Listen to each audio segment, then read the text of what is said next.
My name is James, and I have to tell you about this road trip my buddies Michael, Joseph, and I took into the woods near Savannah. It started out like no other adventure we've ever been on. We were pumped, ready to ditch the city lights for some good old nature vibes, but little did we know that things were about to take a dark turn. So, we've been planning this camping trip for a while. I mean, who doesn't like getting away from everything for a few days, right? However, Michael was somewhat nervous about this. He's always been the type to get spooked by ghost stories and stuff, but we assured him it would be okay. Just 3 friends, spending their time in the woods, no big deal. Friday afternoon comes, and we load the RV with all of our gear. Michael's house, then Joseph's house, and we're on our way. The excitement was palpable. We had our route all mapped out, ready to hit the trails and enjoy some nature. But as we go deeper into the forest, the atmosphere begins to change. Michael's nerves were on edge, and frankly, I was starting to feel a little uncomfortable. But Joseph was his usual upbeat self, telling jokes and trying to lighten the mood. I drive the RV slow and steady, not wanting to hit anything in the dark. Suddenly, out of nowhere, I see something rushing across the road in front of me. My heart practically jumps into my throat, and I hit the brakes. "What the hell was that?" Joseph shouts from behind. I'm shaking as I try to catch my breath, looking into the darkness, but whatever it was, it's gone now. Michael's scared, man. He's pale as a ghost, and he's muttering about how we shouldn't come here. But Joseph and I try to keep it together, you know? We just think of it as an animal or something, but deep down, I can't shake the feeling that something is wrong. We decide to move on, hoping to find a better place to set up camp. We find our spot, and everything seems great at first. We roast marshmallows, tell stories, and just have a good time. I remember it like it was yesterday. We were laughing at a stupid joke Michael made. And then, suddenly, Michael fell silent. I looked at him, and his face was as pale as a ghost. "Look," he says, his voice barely a whisper. "Look over there." Joseph and I follow his gaze, but all we see is darkness.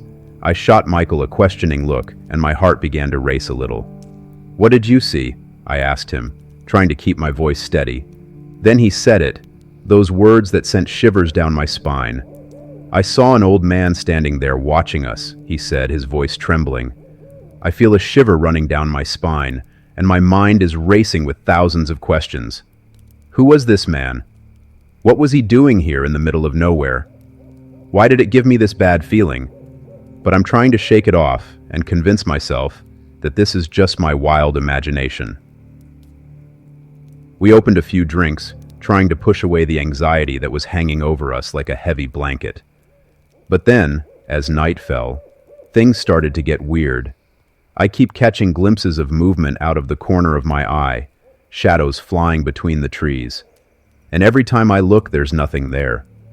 And then, just as I'm beginning to think I'm losing my mind, I see him, the old man, standing at the edge of the clearing, his eyes fixed on us with an intensity that sends shivers down my spine.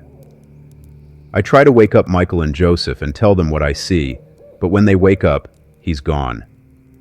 He disappeared as if he had never been there. We try to laugh it off, convincing ourselves it's just a trick of the light or too many hours on the road. But deep down, I know it was real. And I can't shake the feeling that we're not alone out here in the woods. We headed to the RV, and surprisingly, the RV battery was dead. Panic began to build inside me when we realized that our phones were missing too. We're stranded here in the middle of nowhere, with no way to call for help, and no idea who or what is lurking in the dark behind the trees. As the night drags on, I can't shake the feeling. We felt even more afraid, and our only hope was that someone would show up. Let me tell you, that night in the woods, it was supposed to be a fun camping trip with my buddies Michael and Joseph, just 2 guys who wanted to relax and enjoy nature. But things took a turn for the worse very quickly. I felt the hairs on the back of my neck stand up as the silence dragged on. Then, without warning, we were appalled to say the least, but we tried to shake it off, chalking it up to a weird encounter with a local hermit or something. But the night is not over yet. As we approached the fire, trying to shake off the cold settling in our bones, we heard footsteps approaching our campsite. Heavy steps, like someone wearing shoes. Joseph grabbed the stick, ready to defend ourselves if necessary, while Michael and I strained our eyes, trying to see who or what was coming our way. But again, there was nothing. Just the sound of footsteps getting closer and closer. We knew we had to get out of there, but with no phones in our RV in disarray, we decided to take cover on the side of the road, hoping and praying that someone would come and help us. Hours passed, and each minute seemed like an eternity, until a car appeared in the distance. We flagged them down, explained our situation, and they were kind enough to give us a ride into town. Once we got there, we called my older brother, who had a car, and told him what happened. We returned to the campsite, repaired the RV the best we could, and then reported the incident to the police. But even now, weeks later, we still don't have any answers. Who was that old man? Who stole our phones? It's a mystery that haunts us to this day. But one thing is for sure. We will never forget that night in the woods, and we will never go back there alone again.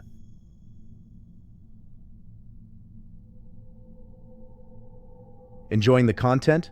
Subscribe now for more. Alright, so, this might sound like something out of a horror movie, but I swear to you, it happened. Let me set the scene for you. I used to work as a maid for this family out in the boonies. They had this cabin next to their farm, surrounded by dense woods. Now, I ain't never been one to scare easily, but what I experienced out there still gives me the heebie-jeebies. It all started with these strange noises I'd hear whenever I was near that cabin. It was like tapping on the doors, almost as if someone was trying to get in, but when I'd go check, there'd be nobody there.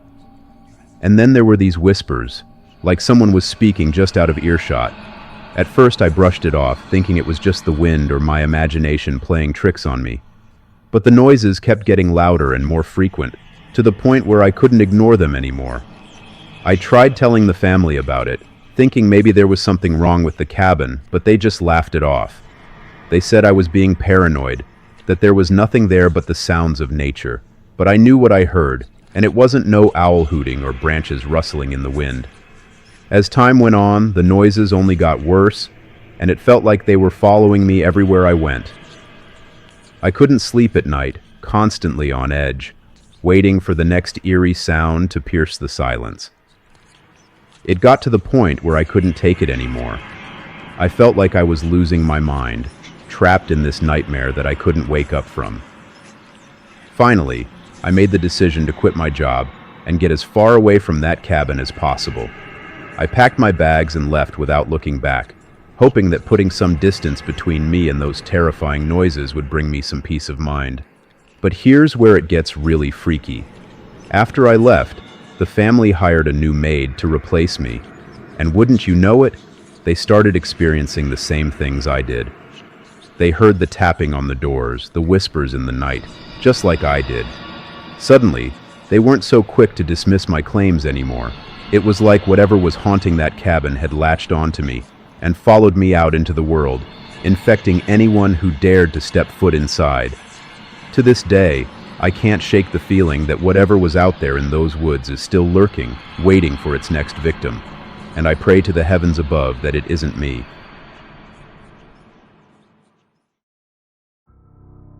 My name is Danny William, and I've been a wildlife photographer for over 15 years now. I've trekked through jungles, forests, and every wild terrain you can imagine, capturing the beauty of nature with my lens.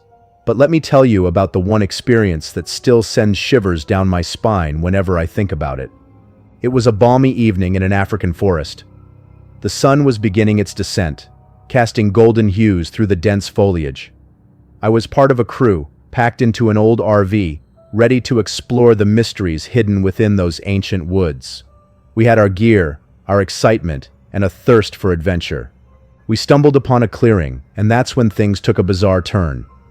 There, amidst the tall grass, stood a deer, but this was no ordinary deer. Its movements were jerky, unnatural, like it was caught in the grip of some invisible force. I raised my camera, my fingers trembling with excitement and a hint of unease. The deer's gaze was fixed on something beyond our line of sight, something that sent a shiver down my spine. It was then that I noticed a peculiar rock nearby. It seemed to emanate an eerie energy, drawing both the deer and my curiosity. With cautious steps, I approached the deer, my camera poised to capture whatever strange phenomenon was unfolding before me. But as I drew nearer, the deer's movements became even more erratic. It backed away, its eyes never leaving that ominous rock. I reached out to touch the rock, my heart pounding in my chest. And then, in an instant, everything changed. The deer bolted, vanishing into the depths of the forest, leaving me alone with my bewilderment. But that wasn't the end of it. When we later reviewed the footage captured by our cameras, we were met with a sight that chilled us to the bone. There, in the frame, was the deer, moving in those same bizarre movements, its gaze fixed on the rock. And beside it, obscured by darkness, loomed a massive, shadowy figure. I hadn't seen it at the time, but there it was, unmistakable and unsettling. And as if that wasn't enough, there was something else, something that made my blood run cold. In the corner of the frame stood a child, small and alone. But this was no ordinary child. Its skin was tinged with an unnatural shade of red, and its eyes glowed with an otherworldly light. It was a sight that defied explanation, a vision straight out of a nightmare. We handed the footage over to the authorities, hoping they could make sense of the madness we had witnessed. But despite their efforts, the child was never found, and the mystery of the forest remained unsolved. To this day, I can't shake the feeling that we stumbled upon something beyond our understanding, something dark and otherworldly lurking within the heart of that African forest. And though I've seen my fair share of strange sights in my years as a photographer, nothing has ever chilled me to the bone quite like that day in the woods. So, my husband, his family, and I decided to take a trip down to New Mexico for a little getaway. We rented out this cozy cabin tucked away in the woods, thinking it'd be a chill time to bond and relax. There were about 6 of us in the group, ready for some good old-fashioned fun. The first couple of days were awesome, you know? We roasted marshmallows, told stories by the fire, and just enjoyed being away from the hustle and bustle of everyday life. But then, things started to get weird. One night, we were all sitting around the fire, when suddenly, we heard it. At first it was faint, like a distant echo, but then it got louder and clearer. It was the sound of a little girl crying for help. Now here's the thing. There were no kids with us. We were all adults, so you can imagine how freaked out we were. We all exchanged nervous glances, but being the brave souls we were, or maybe just plain stupid, we decided to go check it out. Armed with flashlights and nerves of steel, or so we thought, we ventured out into the darkness, following the sound of the cries. Behind the cabin, there was this big open field, and that's where we saw it. Or should I say, her. Standing about 100 feet away was this tall figure, all dressed in white. Now at first, we thought it might be someone messing with us, pulling a prank or something. But as we got closer, we realized there was something off about her. She was tall, like really tall, and super thin. And her skin, it was like paper, all pale and almost translucent. And the noises she was making, they weren't human. It was like this weird guttural sound that sent shivers down our spines. We tried calling out to her, asking if she needed help, but she just kept backing away, disappearing into the trees before we could get any closer. We searched the area for hours, but there was no sign of her. It was like she just vanished into thin air. That night, as we tried to sleep, the cries continued. It was like they were following us, haunting us wherever we went. And even now, I can still hear them sometimes, echoing in the back of my mind, reminding me of that eerie night in the woods. I don't know what we saw out there, and honestly, I'm not sure I want to know. All I can say is, if you ever find yourself in the woods of New Mexico and hear the cries of a little girl, do yourself a favor and run. Run as far and as fast as you can, because whatever's out there, it's not something you want to mess with.